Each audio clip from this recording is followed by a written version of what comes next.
رہتے ہیں وہاں کینیا میں، اور ان کا نیروبی کے پاس ایک علاقہ ہے مگاڈی، وہاں پہ ان کا ایک فارم ہاؤس ہے، اور ارشد بھائی وہاں پہ تھے، ان کے پاس تھے۔ ارشد بھائی جب پاکستان سے گئے تھے تو یہ گئے تھے یو اے ای میں۔ یو اے ای میں ان کو جو ہمارے لوگ ہیں انہوں نے وہاں پہ بھی پریشان کیا، نہ صرف پریشان کیا بلکہ وہاں کی جو گورنمنٹ ہے اس کو مجبور کیا کہ اس بندے کو آپ ڈپورٹ کریں اور واپس پاکستان بھجوائیں۔ انہوں نے ارشد بھائی کو جا کر یہ وارن کیا کہ یو ہیو 48 آورس اور آپ یو اے ای کو چھوڑ دیں، ادروائز ہم آپ کو ڈپورٹ کریں گے۔ جو مجھے اب تک انفارمیشن ملی ہے اس کے مطابق انہیں مجبوراً یو اے ای سے جانا تھا، اور اس کا ویزا جو ہے آپ کو کینیا کا، یہ آپ کو 2-4 گھنٹے میں یہ ایسا ویزا ہے جو آپ کو آن لائن مل جاتا ہے۔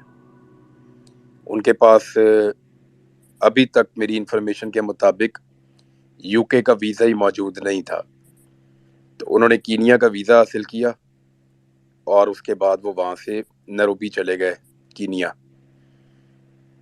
اور یہ صاحب ان کے جاننے والے تھے۔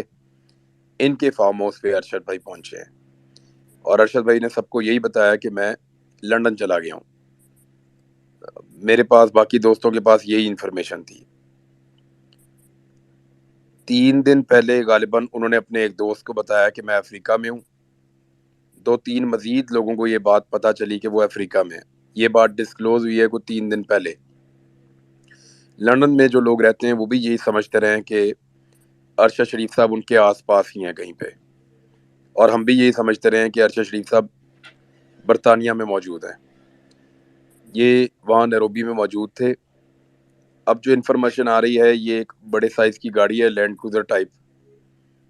اس گاڑی میں ڈرائیور کی ساتھ والی سیٹ پہ ارشد بھائی موجود تھے اور یہ ٹریول کر رہے تھے۔ وہاں پہ مجھے جو میرا سورس ہے جس نے یہ سارا کنفرم کیا اور وہ پولیس سے بات کر رہا ہے، پوری پیٹ انفارمیشن وہ ہمیں دے گا صرف 10 منٹ کے بعد۔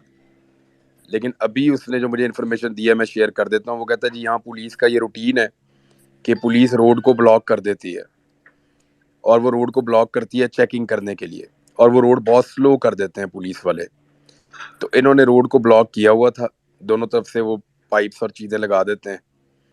روڈ کو بلاک کر کے پولیس جو چیک کرنا چاہ رہی تھی اس میں کہیں کسی ایک ایریا کو مبینہ طور پہ جو پولیس کا موقف ہے ابھی جو وہاں موجود تھی، ابھی انکوائری اس کی چل رہی ہے کہ اس کو کسی ایک ایریا کو اس گاڑی نے بریچ کیا ڈرائیور نے، اور ایسی سچویشن میں گولی زیادہ تر ٹائر میں ماری جاتی ہے یا وارن کیا جاتا ہے، لیکن جو میرے سورس نے بتایا اس نے کہا جی ایک ہی فائر ہوا ہے، اور وہ فائر ارشد بھائی کے نیچے منہ کی سائڈ سے لگ کے اور سر کے اوپر والے حصے سے کراس کیا، اور ان کی آن سپاٹ جو ہے وہ ڈیتھ ہو گئی ہے۔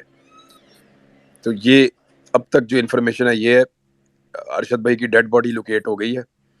وہاں جو مقامی لوگ ہیں ان سب کو میں نے یہی کہا ہے کہ اگر آپ کو پرائیویٹ جیٹ بھی کرنا پڑتا ہے تو آپ فوری طور پہ یہ ڈیڈ باڈی اسلام آباد بھجوائیں۔ باقی انتظامات وہ لوگ کر رہے ہیں، لیکن پولیس کی انویسٹیگیشن ہوگی، اور کچھ اس کا میڈیکل پروسیجر ہے جس کو آپ بولتے ہیں وہ پوسٹ مارٹم وغیرہ، وہ اپنا کریں گے۔ تو ود ان 24 آور ہم کوشش کریں گے کہ ارشد بھائی واپس پاکستان میں یہاں پہ موجود ہوں، کیونکہ ان کی والدہ نے مجھے ایک ہی حکم کیا کہ بیٹا میرے بیٹے کو اس کی شان کے مطابق دفن کرنا ہے۔ تو آپ سب لوگ دعا کریں۔ Thank you very much.